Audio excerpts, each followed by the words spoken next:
buddy, Senator Scott Rupp, who's also running for Secretary of State. Scott, how are you? Doing great. How are you?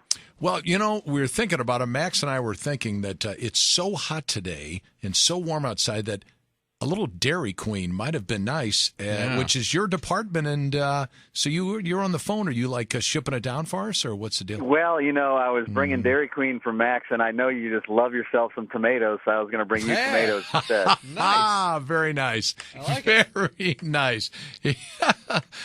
So, again, everybody we've talked to so far today, we talked to Sarah Steelman, and we talked I'll to... enjoy some tomatoes. Thank you very much, and Rodney Boyd. And everybody's got the input, and again, I'm sure from your point of view, just the phone calls you've been receiving, and I'll just say your take. What are your thoughts at the moment? Well, I mean, it was obviously a huge disappointment of the way it came down, but it really did kind of show that what Missouri has done is really the correct path of not moving ahead and creating a health insurance exchange in our state. Because the one glimmer of positive thing you could take out of the ruling was that they said it was unconstitutional for the federal government to, threaten the states and say, if you don't lower your eligibility for Medicaid and create these exchanges, we're going to pull all your funding. And they said, no, you can't do that. You can't pull existing funding because the state won't engage in a new program. So that was the whole, kind of the hammer behind the states of you better create these exchanges, which are the building blocks of Obamacare across the state. We refused to do it. We passed Proposition C, and 70% of Missourians said no. And then we took some of the authority away from the governor, who was trying to create a health insurance exchange via an executive order. So we really were leaders on, hey, this is not how we should go. Because if you did create one, now your state is on the hook for paying for the whole thing. Right. We're talking with Senator Scott Rupp, who is also running for Secretary of State. And we've been following this all from the very beginning, and one of the first responses they got was from Mitt Romney. Along with just, his disgust and then the whole, situation from this morning, you think he's handling things the right way at this point, or any thoughts on that? Yeah, I mean, I think so. I mean, what this has done is it is, I think, just reawakened a lot of people who, were feeling very upset back in 2010. Maybe they've kind of fallen away and haven't paid attention. But what the clear message was that the federal government has the authority to tax anything and everything that it wants, and up to the manner of which the amount that it wants to. The only glimmer of hope was that it did kind of say that the states have their own sovereignty. You can't come in and force a state to raise taxes and to spend it a certain way. But it did say the federal government has that authority to force people to pay this tax if they don't do something.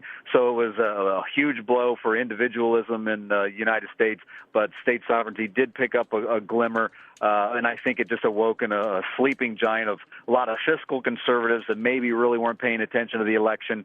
Now are paying attention, saying, holy cow, we're moving from a government, an American society to a government-centered society with an unchecked federal government that has so much immense power. We have to stop this. Right. And you, again, bringing up a really good point that with the taxes, whenever, if, how much, anytime, basically can do that. And one of the things that came up in conversation early on was what you had kind of hit on a little bit, is that they call it a tax, which no one wanted to call it early on, including Obama from way back when, coming in as a tax. And the Missouri, you said, has made some movements as far as like being able to turn that down. So will that be the case across the country, or is this just something that I'm a little confused on that, because I'm kind of getting to both. You know where I'm going on this? Sure. Yeah. What they wanted the states to create what they call these exchanges, which were the building blocks for Obamacare in the states. You had like New Jersey. They went ahead and said, yes, we're doing it. Yes, we're doing it. And then Governor Christie vetoed it and said, no, we're not. Now, in Missouri, we just said we are not going to create one of these. The governor was trying, and we stopped because they were giving you some incentives for the first couple of years. And then after the fifth year, they said, here you go. You are paying for the whole kit and caboodle of this thing. So if a state doesn't create an exchange, which is where the individual meets Obamacare in the marketplace, then it's on the federal government to pay for it. So if we would have went ahead, then the taxpayers of Missouri would have to pay for this whole thing, and we don't have to. We didn't build one. We won't build one. So now it's up to the federal government to pay for it. So the way we position Missouri taxpayers aren't going to carry this burden on the Missouri side is a lot of the other states that just ran off and said, yes, Mr. Obama, we're going to do what you want. But as you're saying, if the federal government's got to pay for it, don't we eventually get hit on that sooner or later? You will get, obviously, because they can come in and they can tax you on everything. Mm-hmm. But what they were wanting us to do was, well, if you better, increase your Medicaid rolls and add more people on, right. And if you don't, we're going to pull all of your funding and you create this exchange. Here's $27 million grant to help you pay for it. But in year 5, congratulations, you're paying for the whole thing. Now, why is Missouri one of the 5th most financially sound states in the country? Because you go back into 2005, and we stopped the growth of Medicaid and welfare in our state. You look at California, Illinois, they refuse to make these tough, difficult decisions. They can't afford the programs that they already have. How, if you go and you build all this and you have to pay for all this, how can these states afford it? I mean, you have states right now they're on the brink of bankruptcy. And how are they going to be able to afford this? We said no to it. We reformed our things back in 2005. That's why we're the 5th most financially sound state in the country. And the way we positioned ourselves was fiscal responsibility, and it was a prudent decision. And now most of the other states that went ahead with it are wishing they would have done what Missouri did.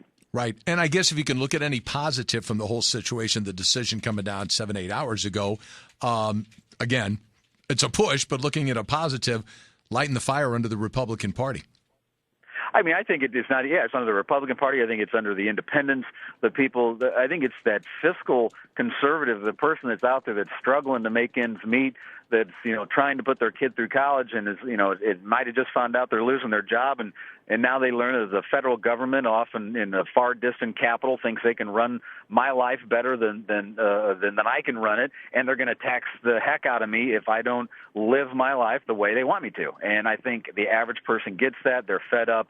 So I think you're going to return back to a climate of 2010 where there'll be a very, very hot political season this fall. Very good. Senator Scott Rupp running for Secretary of State. As always, Scott, we appreciate it. We'll be looking for those dilly bars in the mail any day now. Dilly bars, Buster bars, and, of course, some tomatoes. Some tomatoes. Scott, see you later, buddy. Take care. See you guys. Senator Scott.